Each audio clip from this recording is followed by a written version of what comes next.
Hey, what's up guys? So here's another part of the tutorial series, and this time I'm going to provide a tutorial on the AIM-9X. AIM-9X is a much short-range missile, part of the tacpack series, and it's usually the missile you see on the wingtip of the aircraft. Short range, but yeah, pretty much does the job. So in this case, there's two ways of doing this: uncaged and caged mode. So caged mode is probably the simplest and the one that will kind of give you the fastest tracking, basically. And it's firstly, once you've chosen it, you're going to notice that kind of like weird squalling in the background and this sound, and that tells you that it's tracking and it's looking for targets. Alternatively, what we can do is we can either cage. Both of them works roughly the same way to each other, such that once when you cage one, well, they'll both find the target. It's just that, yet again, caging it tells you a lot more data and it tells you when to fire, whereas it's a lot more unpredictable having it uncaged, because basically yeah, it's just range of the missile changes according to altitude. So in this case I'm going to cage it because uncaging is simple. You just go behind the aircraft and fire at it when it's locked. So you can click on the DDI, or you can press tab or whatever. You can scroll down to the target of interest. In this case it's at 11,000 feet. I press enter and then enter again. We have the data there.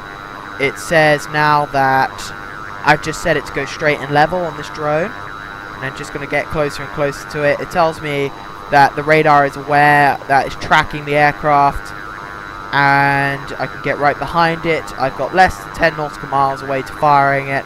Just get gradually closer, and the ticker timer yet on the kind of circle hasn't come yet. You know, I just need to get close enough.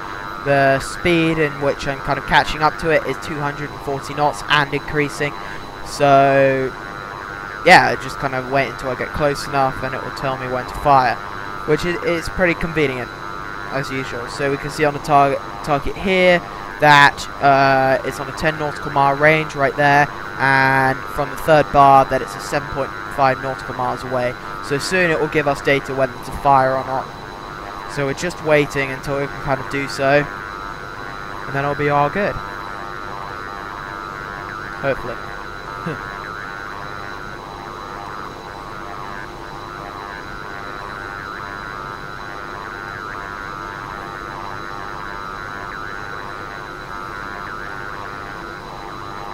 Right, anyway, now you can see the kind of tick timer on the circle. You can see it's moving down quite quickly, and I will fire at the second triangle. So I'm 5 nautical miles away.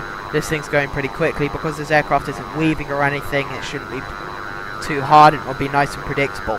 When aircraft do move around, this little ticker timer thing moves all the way around, and it's a lot less predictable. But either way, we're just kind of going in ready for the lock on. Well, it is locked, I'm just waiting for the opportunity to shoot. So now it's going to tell me the first time to shoot, and now I'm going to fire now because it's got the flashing dot and it says it's all good. So I'm just going to disengage afterburner so I don't burn too much fuel. And now we just kind of wait until it hits the target. There you go. So now we've hit it.